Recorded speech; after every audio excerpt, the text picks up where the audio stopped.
को स्टेशन पहुंचाकर मैं लौट रही थी कि चिड़ियों और खरगोशों की दुकान का ध्यान आ गया और मैंने ड्राइवर को उसी ओर चलने का आदेश दिया। बड़े मियाँ चिड़िया वाले की दुकान के निकट पहुंचते ही उन्होंने सड़क पर आकर ड्राइवर को रुकने का संकेत दिया। मेरे कोई प्रश्न करने के पहले ही उन्होंने कहना आरंभ किया, सलाम गुरुजी, पिछली बार आने पर आपने मोर के बच्चों के लिए पूछा था। शंकरगढ़ से एक चिड़ी मार 2 मोर के बच्चे पकड़ लाया है। एक मोर है, एक मोरनी। आप पाल लें। मोर के पंजों से दवा बनती है, सो ऐसे ही लोग खरीदने आए थे। आखिर मेरे सीने में भी तो इंसान का दिल है। मारने के लिए ऐसी मासूम चिड़ियों को कैसे दूं? टालने के लिए मैंने कह दिया, गुरुजी ने मंगवाए हैं। वैसे ये कमबख्त रोजगार ही खराब है, बस पकड़ो पकड़ो, मारो मारो। बड़े मियाँ के भाषण की तूफान मेल के लिए कोई निश्चित स्टेशन नहीं है। सुनने वाला थककर जहां रोक दे वहीं स्टेशन मान लिया जाता है। इस तथ्य से परिचित होने के कारण ही मैंने बीच में उन्हें रोककर पूछा, मोर के बच्चे हैं कहाँ?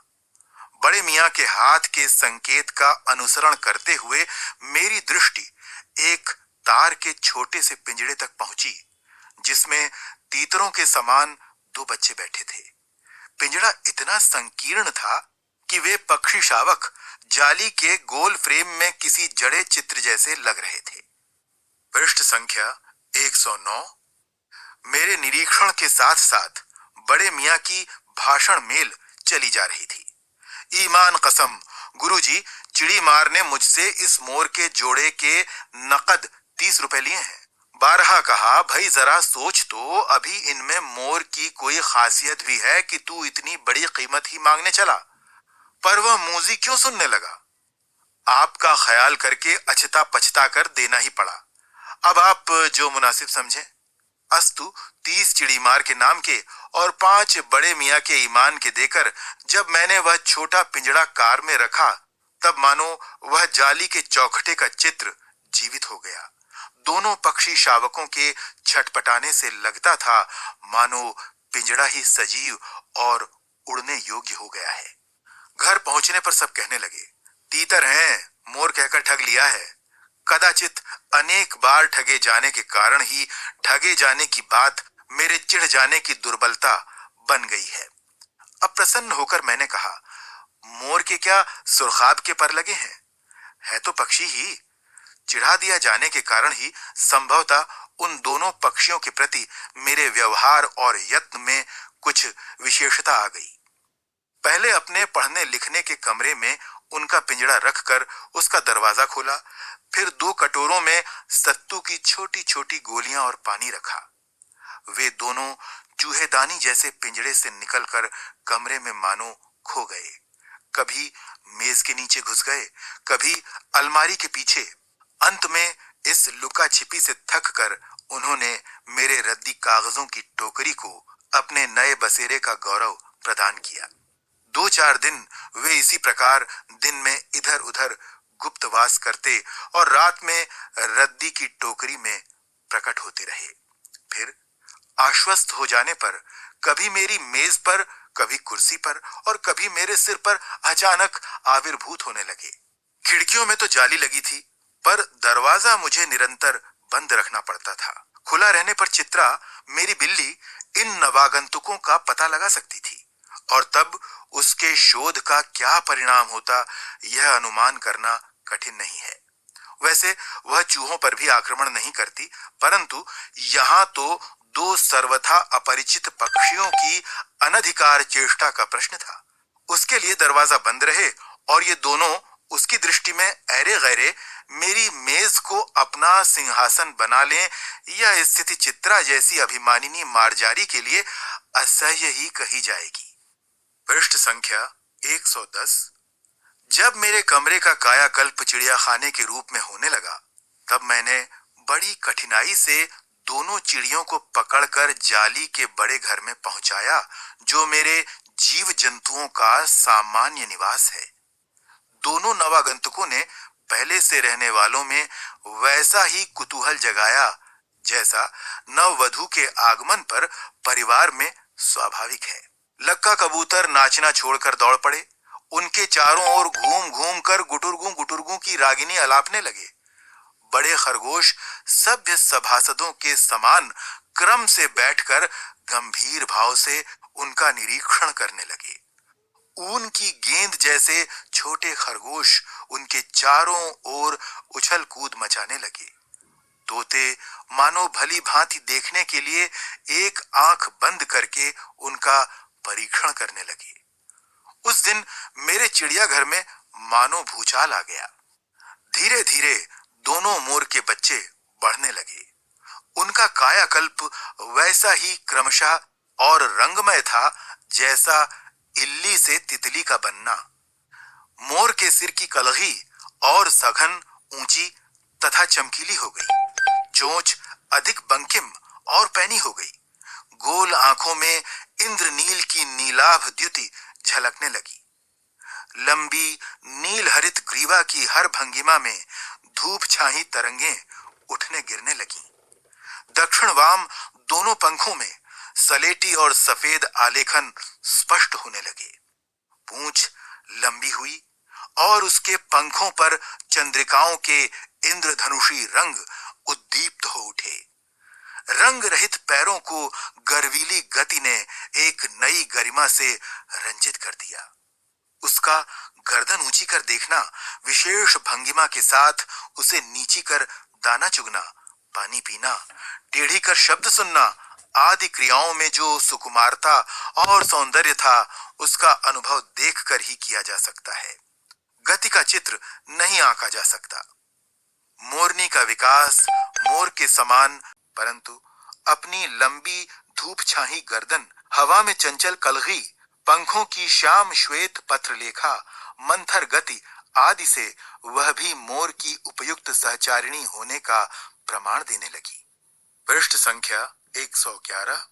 नीलाभ ग्रीवा के कारण मोर का नाम रखा गया नीलकंठ और उसकी छाया के समान रहने के कारण मोरनी का नामकरण हुआ राधा।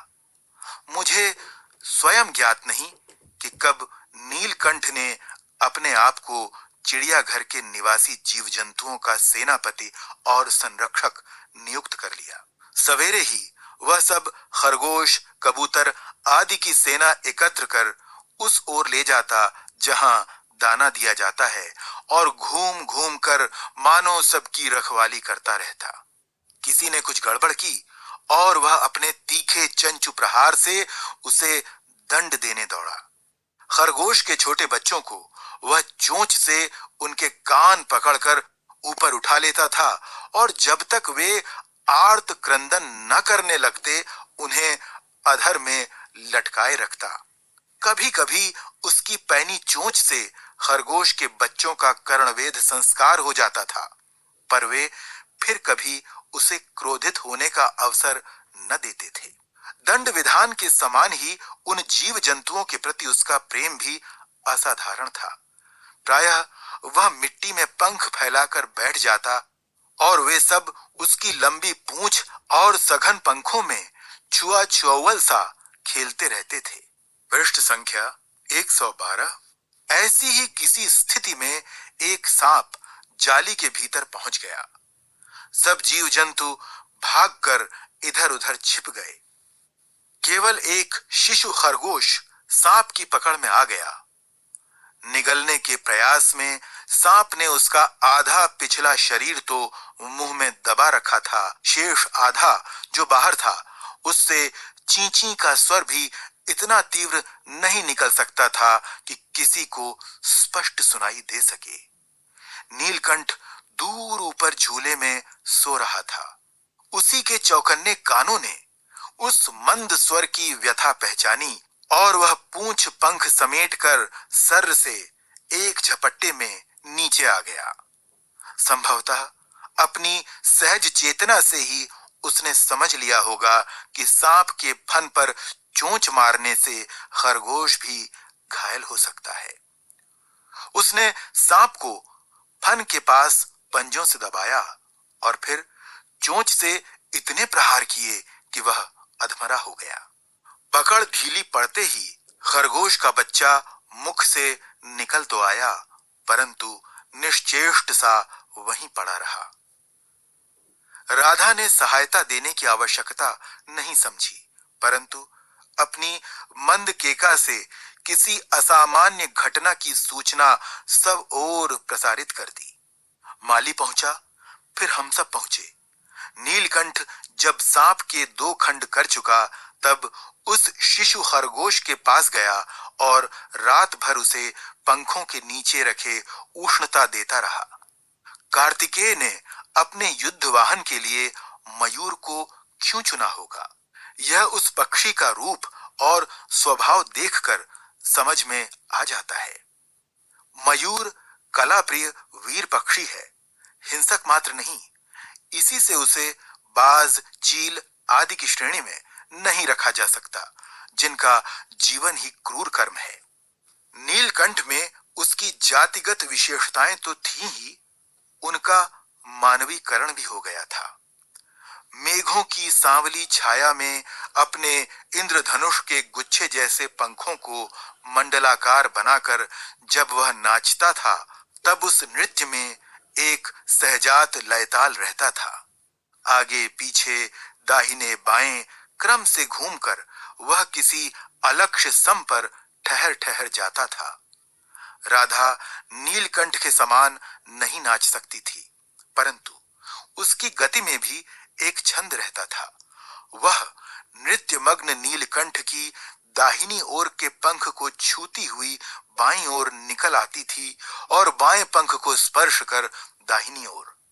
इस प्रकार उसकी परिक्रमा में भी एक पूरक ताल परिचय मिलता था। पृष्ठ संख्या 113। नीलकंठ ने कैसे समझ लिया कि उसका नृत्य मुझे बहुत भाता है, यह तो नहीं बताया जा सकता, परंतु अचानक एक दिन वह मेरे जाली घर के पास पहुंचते ही अपने झूले से उतरकर नीचे आ गया और पंखों का सतरंगी मंडलाकार छाता तानकर नृत्य की भंगिमा में खड़ा हो गया। तब से यह नृत्य भंगिमा नित्य का क्रम बन गई। प्रायः मेरे साथ कोई न कोई देशी विदेशी अतिथि भी पहुंच जाता था और नीलकंठ की मुद्रा को अपने प्रति सम्मान पूर्वक समझकर विस्मयाभिभूत हो उठता था। कई विदेशी महिलाओं ने उसे परफेक्ट जेंटलमैन की उपाधि दे डाली। जिस नुकीली पैनी चोंच से वह भयंकर विषधर को खंड खंड कर सकता था, उसी से मेरी हथेली पर रखे हुए भुने चने ऐसी कोमलता से हौले हौले उठाकर खाता था कि हंसी भी आती थी और विस्मय भी होता था। फलों के वृक्षों से अधिक उसे पुष्पित और पल्लवित वृक्ष भाते थे। वसंत में जब आम के वृक्ष सुनहली मंजरियों से लद जाते थे, अशोक नए लाल पल्लवों से ढक जाता था, तब जाली घर में वह इतना अस्थिर हो उठता कि उसे बाहर छोड़ देना पड़ता। पृष्ठ संख्या 114। नीलकंठ और राधा की सबसे प्रिय ऋतु तो वर्षा ही थी। मेघों के उमड़ आने से पहले ही वे हवा में उसकी सजल आहट पा लेते थे और तब उनकी मंद केका की गूंज अनुगूंज तीव्र से तीव्रतर होती हुई मानो बूंदों के उतरने के लिए सोपान पंक्ति बनने लगती थी। मेघ के गर्जन के ताल पर ही उसके तन्मय नृत्य का आरंभ होता और फिर मेघ जितना अधिक गरजता, बिजली जितनी अधिक चमकती, बूंदों की रिमझिमाहट जितनी तीव्र होती जाती, नीलकंठ के नृत्य का वेग उतना ही अधिक बढ़ता जाता और उसकी केका का स्वर उतना ही मंद्र से मंद्रतर होता जाता। वर्षा के थम जाने पर वह दाहिने पंजे पर दाहिना पंख और बाएं पर बायां पंख फैलाकर सुखाता। कभी कभी वे दोनों एक दूसरे के पंखों से टपकने वाली बूंदों को चोंच से पी पी कर पंखों का गीलापन दूर करते रहते। इस आनंदोत्सव की रागिनी में बेमेल स्वर कैसे बज उठा, यह भी एक करुण कथा है। एक दिन मुझे किसी कार्य से नखास कोने से निकलना पड़ा और बड़े मियां ने पहले के समान कार को रोक लिया। इस बार किसी पिंजड़े की ओर नहीं देखूंगी, यह संकल्प करके मैंने बड़े मियाँ की विरल दाढ़ी और सफेद डोरे से कान में बंधी ऐनक को ही अपने ध्यान का केंद्र बनाया। पर बड़े मियाँ के पैरों के पास जो मोरनी पड़ी थी, उसे अनदेखा करना कठिन था। मोरनी राधा के समान ही थी। उसके मूंज से बंधे दोनों पंजों की उंगलियां टूटकर इस प्रकार एकत्रित हो गई थीं कि वह खड़ी ही नहीं हो सकती थी। बड़े मियाँ की भाषण मेल फिर दौड़ने लगी। देखिए गुरुजी, कमबख्त चिड़ी मार ने बेचारी का क्या हाल किया है। ऐसे कभी चिड़िया पकड़ी जाती है? आप ना आई होती तो मैं उसी के सिर पर इसे पटक देता। पर आपसे भी यह अधमरी मोरनी ले जाने को कैसे कहूं? सारांश यह कि 7 रुपए देकर मैं उसे अगली सीट पर रखवा कर घर ले आई और एक बार फिर मेरे पढ़ने लिखने का कमरा अस्पताल बना। पंजों की मरहम पट्टी और देखभाल करने पर वह महीने भर में अच्छी हो गई। उंगलियां वैसी ही टेढ़ी मेढ़ी रहीं, परंतु वह ठूंठ जैसे पंजों पर डगमगाती हुई चलने लगी। तब उसे जाली घर में पहुंचाया गया और नाम रखा गया कुब्जा। पृष्ठ संख्या 115। नाम के अनुरूप वह स्वभाव से भी कुब्जा ही प्रमाणित हुई।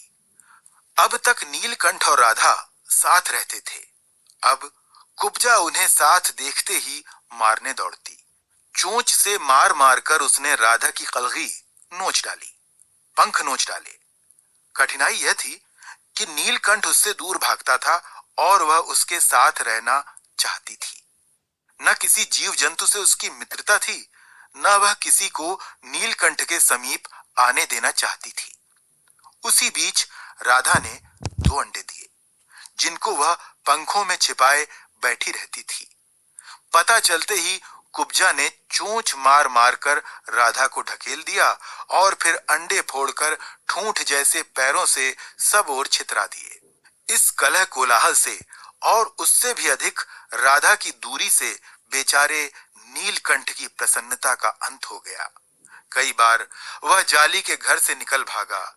एक बार कई दिन भूखा प्यासा आम की शाखाओं में छिपा बैठा रहा, जहां से बहुत पुचकार कर मैंने उतारा।